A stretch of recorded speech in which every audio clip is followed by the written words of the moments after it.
The following story has been brought to you by StoriesToInspire.org. Happened. I was by a shir by Rav Binyomin Pruzansky last year. He should have a refuah shlema be'ez Hashem. I was by the shir and he said something that was very inspiring.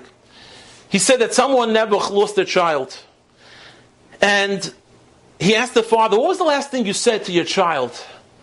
And the last thing that he said the night before that child passed away, he said to his child, you know, that he picked him up off the couch. The child was falling asleep. And as he was talking to the child who was basically sleeping, he said, you know that Tati loves you, right? The child nodded the head and said, yes. That was the last thing that he said to his child. You know that Tati loves you. Said Rav Binyomin Pruzansky, if we realize that our Tati loves us, when you start to daven, your davening is a different davening. Because you know your father loves you. He said before he davens, he thinks to himself, wow, my Tati loves me. And then you're davening, you open up your heart in a different way.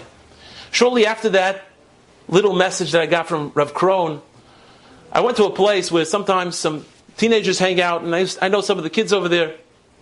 And I went there, and I met someone who I knew from around, a former talmid of mine, a number of years ago. And he said, hi, Rebbe. And I looked at him, and I noticed that he wasn't wearing a yarmulke. And I couldn't believe it. Not wearing his yarmulke. How can you not be wearing a yarmulke? I didn't say anything, of course, but it bothered me because this boy was a ben Torah. And it hurt me that this is a boy who I taught, and he learned so much Torah, and now he wasn't wearing a yarmulke. And I walked away wondering, what's going on, Rabbeinu Shalom? How can it be that someone could take off the yarmulke? I just came from such a high. I just heard the shir about how, you got to think that Hashem, He loves you. And now I see a boy, and he's not even wearing his yarmulke that night, someone who I taught Torah to. And then I realized that the reason why he's not wearing his yarmulke, doesn't realize who he is.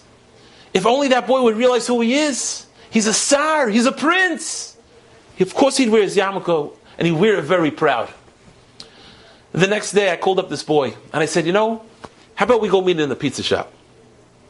And I met this boy at the pizza shop. He was wearing his hoodie. And I spoke to him a little. I told him what Rav Binyomin Pruzansky said the night before.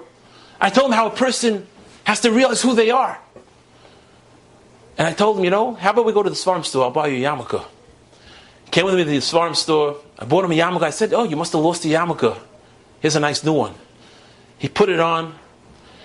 And I gave him a hug. And I said goodbye to him. I told him, remember who you are. Baruch Hashem, today he's learning in Eretz Yisrael.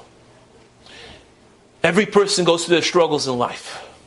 We have to remember, no matter what it is, keep on fighting. Keep the battle up. The Rebbeinu Shalom Kaviyachol looks down and he sees when you're struggling and you're fighting, but you're not giving up, you're winning the war. You're winning that battle.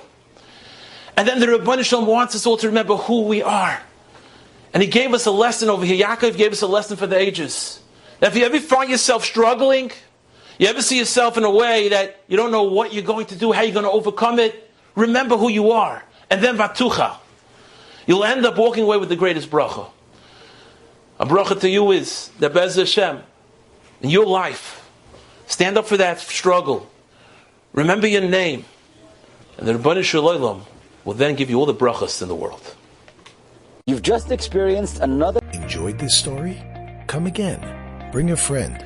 StoriesToInspire.org